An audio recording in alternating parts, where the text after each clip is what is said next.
I want to do this for the rest of my life, Yeah. right? So I do not have an exit plan. Because of the issues and the complications and the fascination that coffee has for me. And I feel like I can continue to sort of do this for the rest of my life and still, Mhm. not have the answers.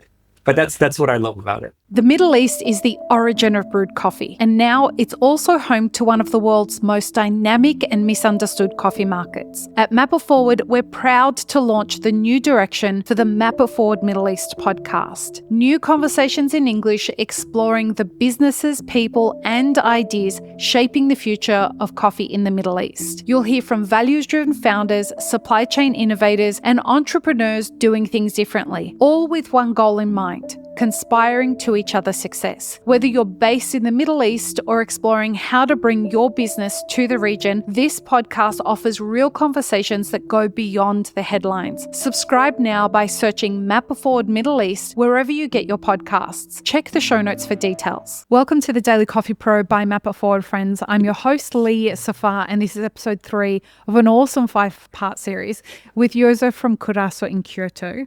It's a global brand, and I had the pleasure of having my best coffee that I've drunk in Dubai from Kurasu, which is how I found the brand.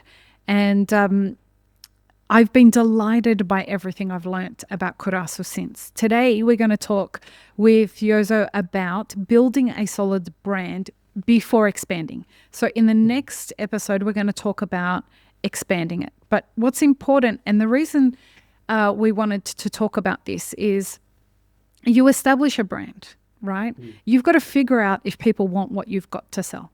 You've got to figure out if it actually solves a problem. And then you've got to grow it to make sure that the thing that you are doing is going to have legs for expansion. And once you grow it, then you can expand it. But most people start something, Yozo, and they say, okay, we did this thing, so now we're going to expand it all over the world. And so over the next 3 episodes, we're going to be talking about building, growing, and then expanding. So tell us how, could you tell everyone about the brand? Tell us about what Kurasu is, what it stands for, how you approach doing coffee. Yeah, so I think I've touched on it throughout the episode, but I think what makes us unique is we started with doing coffee equipment. Right. So I think that is a really big part of who we are. So our partners are when we talk about expansion, so in Japan, half of our business is coffee equipment.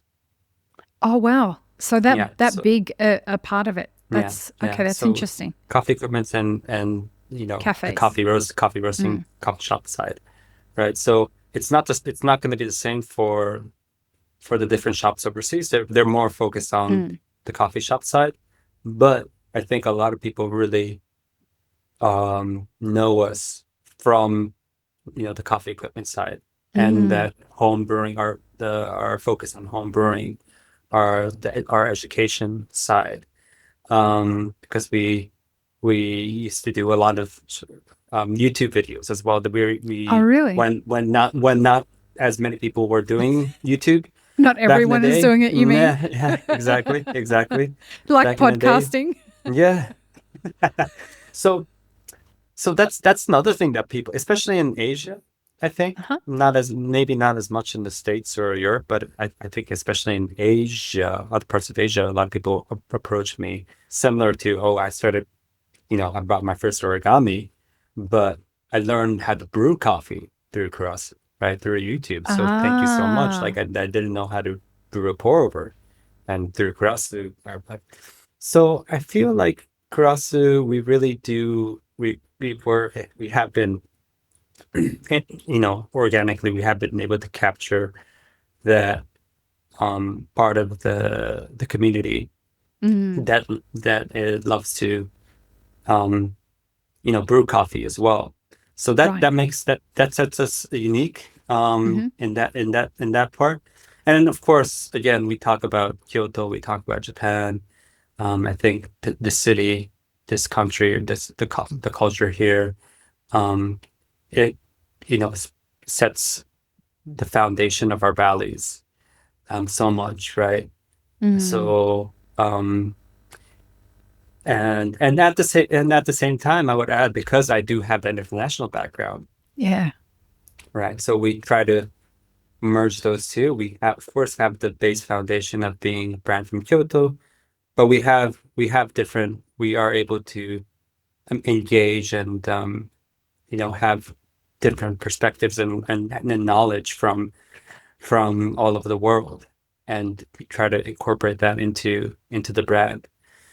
So I've always wanted to make, you know, I touched on this briefly, but the reason why I felt like I wanted to do coffee, being in Sydney and seeing the scene in Melbourne, where coffee was not just one coffee shop, Mm. but it was more of a company where different people from different backgrounds, right? So they could be in marketing, they could be in sales, they could be in HR, accounting, whatever, but Mhm. they have the love for coffee, right? So coffee is what Mm. bounds everyone together. And in Japan, at least, there is very few companies that do that, right? You have to either be a barista or roaster, and that's basically about it. So I've always wanted to build something where wanted to bring in talents and people that have passion about coffee, but maybe not want to, maybe are not comfortable working in a bar, or don't Mm. want to work in a bar or roast coffee. So I feel like Kurasu, we always try to be. Um, I always want to. I always one of our mission statements is set a new, um, be the new standard for coffee, Oh, is wow. one of our That's mission interesting. statements.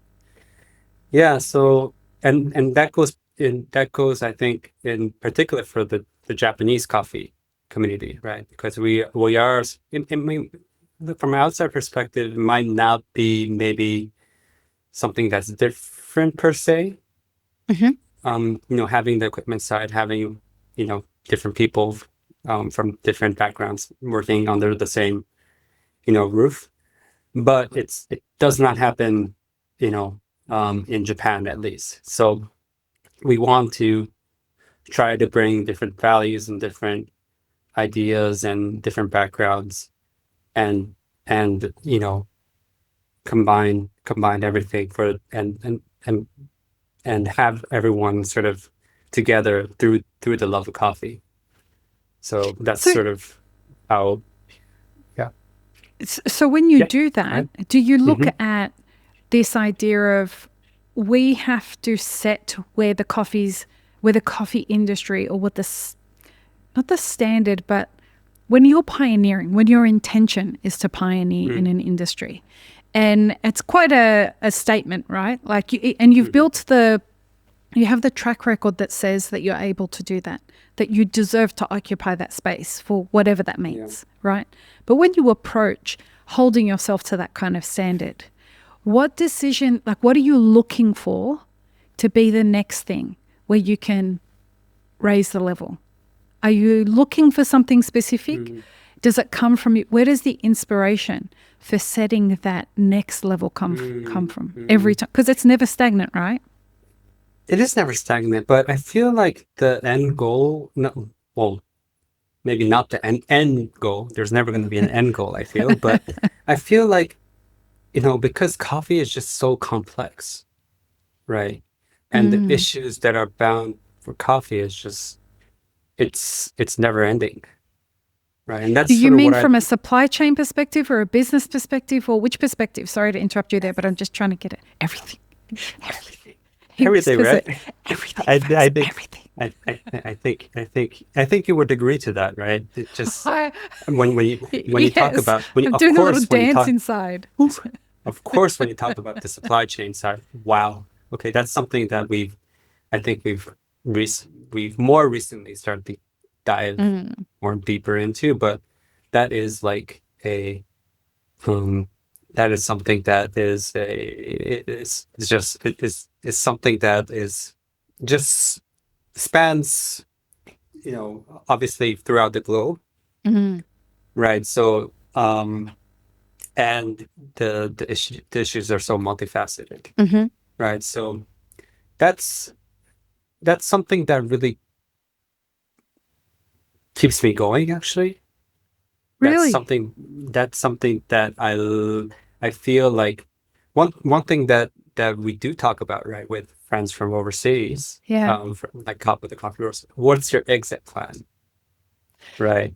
Oh, so Right. when somebody That's buys sort a franchise, that's a question that you're asking.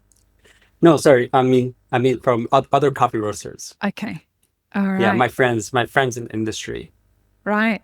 are well established, Okay. coffee roasters that probably everyone here would know. Um, that Why question is does that? come up, right? Why? I feel it's because different reasons. I feel because it is so hard in a lot of different ways, I'm right? glad Coffee we is got you saying that. hard. Coffee is hard for sure. And of course, I think the maybe a lot of the companies that have set started the movement Mm, have ended up that route, especially brands from the States. mm, And the States itself is just a whole nother beast, right? Like in terms mm. of the way of thinking, the economics and everything. Yeah. So having those, selling the brand is nothing. It's nothing new, right? Right. It's a norm, right? So it's not Or an that intention. does exactly that does not happen, or that's something that does not happen in Japan at all. Yeah. We like there is no, for better or for worse. And maybe sometimes it's better to in a way to have that mindset of what, Yeah. like how where am I going to go, um but anyway, for me, I always answer, at least for now, you never know, but at least for now, I want to do this for the rest of my life, Yeah. right? So I do not have an exit plan, because of the issues and the complications and the fascination that coffee has for me. And I feel like I can continue to sort of do this for the rest of my life and still, Mm. not have the answers. But that's what I love about it, But right? it's sort of like going into a marriage, right? Like if you go into a marriage Mm. saying, well, this is divorce is an option, Yeah, yeah. right? Prenup. Get a prenup, blah blah blah. If that's how you're going into a Yeah, relationship, yeah, well then if those cards are on the table, there's not really going to be a kind of like trust in a commitment. sure, But if you know sure. that this is for good, I'm not Hmm. advocating one way Hmm. or the other, folks. Hmm. If you go into something saying this is no matter how Hmm. challenging that this Hmm. Hmm. gets, Hmm. these are the deal breakers. If you abuse me, if you this, if you blah, blah, blah, like this, I'm out if this happens. But other than that, Hmm. I'm here for the hard Hmm. times. I'm here for all of that. A business is going to teach you everything you never wanted to Yeah, know about yeah, yourself yeah, exactly. And in but ways you yeah, never going even going thought possible, folks. Trust me. Like I'm exactly, telling you. Yeah. exactly. Anyway, go on. Sorry, But Yozo. but yeah, but going back to your question, so for myself, as my Yeah. focus has been growth, has been opening shops in a sustainable fashion Yeah. and seeing where that takes us. Because I feel like not a lot of coffee companies have done that. Say more. Say more Well, specifically. I mean, sort of have been able to open multiple shops globally, Yeah. but not had I guess like funding outside investors or Right. private equity. or like selling the brand, because we do not have any intention to do so. Yep. So we are a franchise model, you know. Yep. But the reason that was the reason why I chose that model, because we did have, as you know, I guess fortunately, I guess we're lucky to sort of be in that position to be able to sort of Yeah. have the different options, right? We have had talks about, okay, I want to invest, or like, can I, Oh, I'm sure. do you have any intention of selling, Yeah. But I've always felt like, so right now I have for Kurasu as in Japan as a headquarters, we have zero outside investors. Well done. So it's 100% owned by myself. Well done. Right. Of course, we borrow money from the banks and all But those different things, but it's a part of but growing. Like you but need to fund growth. you Yeah. need some finance, and of course that's another interesting topic that I think we can talk about a lot. Financing, because financing Japan, because Japan has been in zero interest rate for such a long time, Yeah. right? So we can borrow, so and to give you specific numbers, maybe 1% to 2% per annum is pretty normal for our size business, or even below 1% Yeah. Wow. when we talk about borrowing money. So it's quite, Which is for nothing. us. It's just For people who nothing. don't realize that in the Less than 1%. Which this is is crazy. like almost close to free money. Yeah. Almost close to Exactly. free money, which is what a lot of economies were operating on for the last 20 years. And those Yeah. days will never come back. Yeah. They've gone for good, but in Japan, they're still there. Wow, that's amazing. Yeah, it's quite great. So we're an anomaly, right, in the developed countries around the world. But yeah, I want to sort of try to see how um how much. So the reason why this, for me, the reason why I want to try to grow is I really do want to try to build our supply chain. Okay, that's the motivating Yeah, kind of factor around that. there is our biggest motivating factor. Mm. And to be able to, because I feel like that is in a lot, especially here in Japan, the bottleneck, or the dilemma I feel like roasters here have, is because, yes, it is, um, a lot of the companies here and the roasters here, um, are very focused on maybe one or two stores. Mhm. Um, there are very few shops, just very disciplined and very focused, keeping the quality very, very high. Right. But at the same time, that side of when you are doing special, of course, when you are doing specialty coffee, and when you are, have that relationship with your supplier, or the producers, Hmm. and then when we talk about sort of sustainability, or trying to support, um, producers and farmers, there's a sense that, from the conversations that I have, that they want to do more, Mm. but because of the limited sort of volume, there's only a limited amount of things, that and limited amount of options that you have. Right. Right. So that is, I feel, a lot of people struggle with that here in Japan, because there is a really high sense of, trying to do good. Right. Okay. But at the same time, it's sometimes they it's really, they have a hard time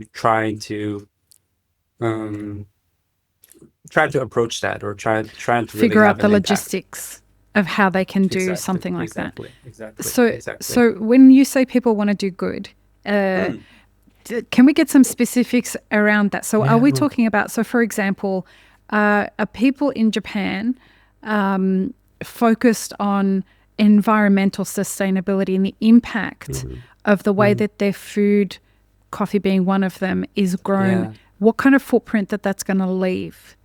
on the planet. Is that a big consideration in Japan or with the Japanese consumer?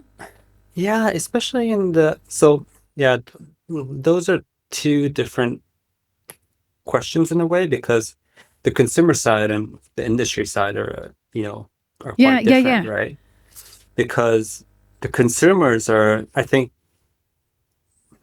relatively speaking, when I look at other, maybe like the States or whatever, I think people do have people do want to buy ethically, or have a more sustainable source, but at the same time, their actions might be different, right? Because from the financial side, or the just how easy it is to get something from Amazon or whatever. Right. The industry perspective, I feel, talking with different roasters, there is a very, very high appetite. So that's one of the reasons why I'm so interested to see how Map Before Japan does, and how that's received in Japan, because I do feel a lot of people want to try to do more. There is a lot of interest in the supply chain in general, or how we can have a better a footprint, and buying ethically, sourcing ethically, sourcing from a sustainable sort of producer, how that money sort of goes back into, how much money goes back to the producer, how much, exactly. So there is a lot of interest. A lot of people are interested in that, and but don't know how to do it. But I feel like, one thing definitely would be, but I do feel the scale of it really does impact it, because when we talk about, I know a lot of people want to visit Origin, for example, right? But are not able to for different reasons. And it's interesting because it comes back to the way the Japanese coffee roasters are operating, because it's only one person, right? Right. When you're roasting and doing everything on your own, taking a week off is very, very hard. Yeah, it sort of impacts so many things. Fascinating. Because basically, everything, your income depends on it. Yeah. Right. You don't really have anyone working for you. So you can be the owner, you can be your owner, you could be, you could be the CEO of your company, but it's hard to visit. It's hard to, take a leave of absence, right? Or try to step out of your routine. So that prohibits you for doing different things. And then from the scale perspective, and then that goes back to the financial side as well, because of the amount of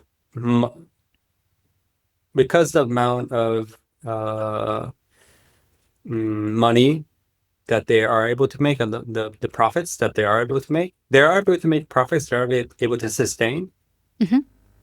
But it's hard to sort of maybe reinvest, or sort of think outside of their, what their sort of their daily routine, I guess. The business as usual is. You raised something really fascinating there, because this is a delineation. You made an interesting delineation, which was the difference between the way the consumer is approaching what like good business practices is, the way that they want to consume, versus what can the business actually provide for them. Another delineation you made was that the focus of the Japanese coffee culture as business owners is this approach to mastery. But that approach to mastery comes at a sacrifice, and it's the sacrifice of growth. So when your approach to business is having mastery in your craft, you may be able to create a sustainable business as usual practice. But the moment you lean into growing a business, you have to Mm-hmm. change the way that you do things. Because in order to grow, you need investment, you need access. Access is a currency these days that is becoming more and more necessary. Access to supply chains, access to information like podcasts like this, access to relationships, access to the people who can help you figure out what the difference between the right coffee to buy and the wrong coffee to buy is. Access to an understanding of, well, if I buy this coffee that's different than what everybody else is buying, am I going to be able to have a consumer that wants it? Mm-hmm. All of this growth, as we're talking about in this series with regards to what you're doing, is far harder to attain if you don't start with that mindset of the intention to do that, right? Exactly. Which is what you're talking about. Exactly. And it's so interesting because you know, yeah, Japan is when we're not a producing country, we're not a coffee producing country, but I feel like maybe some of the issues that in terms of the knowledge that a coffee producing country has, we have the same issues in a way because what I mentioned, because Right. for example like expos. Yep. And I know how you feel about expos, but I think people have got the expos. wrong idea about how I feel about expos. That's another conversation. But keep going with what you're talking about. But expos, there's hardly any Japanese that go to expos outside of Japan, outside or of Japan. even Well, of course, right, outside of Japan, SCAJ. and SCAJ there, of course, there are, but I I I have been going to the different expos. Yeah. Over the past few years, but it's always maybe a few people, the same people That's my problem with expos. Yeah, exactly. That's my problem. But in different, I do see different people from different countries coming, but there's definitely the language barrier. Right. Right. There's definitely the financial side of it. Mm-hmm. There's definitely, again, as I mentioned, time. Mm. They can't get out of their their workflow.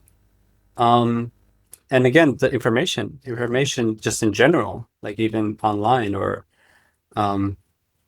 most of the information out there is in English. Yeah. Right. Which and is a big reason why Keisuke wanted to do this with Mappa for Japan. And I feel like Japan, even compared to other Asian countries, the level of English sort of literacy is quite low. Oh. Yeah. And I feel and it's because there's a term in Japan, we say Galapagos. Do you know the Galapagos Islands? Yeah, I have a genetics science degree, so the Galapagos Islands is Galapagos Islands. Connected to Darwin, yeah. So a lot of we have this term, we say this term Galapagos a lot. Japan is Galapagos. Why? Because of the diversity. Because we have, and maybe that connects back with what I was talking about, us taking in different things and making our own. But Japan sort of evolves in its own way. Oh, really? Because we have a pretty sizable economy. Yes. Right. And we are obviously an island. Mm-hmm. Right. So we are able to sustain within our own ecosystem. Right. A lot of other countries, maybe they need the trade, or they need to have education, or in order to step up, they need to have the education outside, or but you're self-sustaining. We are self-sustaining in a way, and that has its pros and cons. But so a lot of things. So English, for example, we don't, and maybe this is changing. Well, this is definitely changing, I think, towards the future. But we didn't really need English in order to sort of build our economy. Yeah. And so Japan has its own sort of unique way of things evolving within the country. Right. So when we talk about coffee, where again, Japan, we're not a coffee producing country, obviously, and a lot of things are happening outside of Japan. A lot of the information is very behind. Well, and Japan's one of those unique cultures in the world, and I don't know another one like it in the sense that mm, when Japan does something, the world molds mm, towards. Take take Ghibli for an example. okay.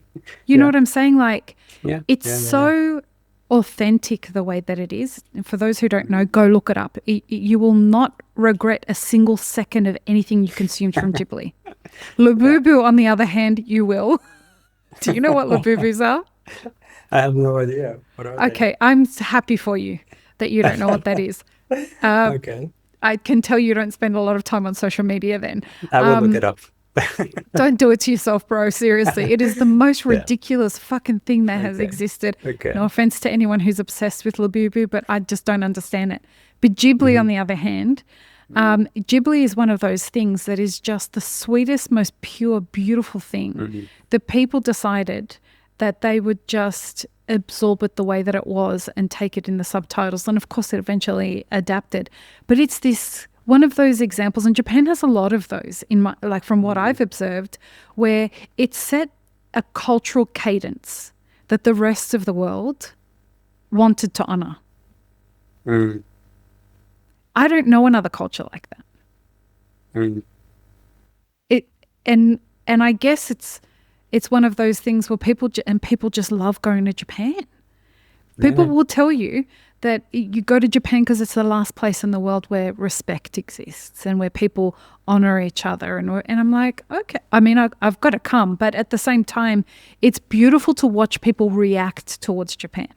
And what I'm hearing you say through this conversation is that there seems to be a positive feedback loop happening through that exchange where people are coming to Japan and being completely moved by that whole experience, right? Hmm. But at the same time, they're leaving a mark on the coffee industry as that Hmm. happens. Hmm. And I Hmm. guess when you are looking at what you've created, even though it started in Sydney, right? What you've created is very Japanese. And then when it Hmm. leaves Japan, after you've cultivated and turned it into something that it leaves and it takes the essence of Japan with it, even when there are Hmm. not Japanese people that are running it.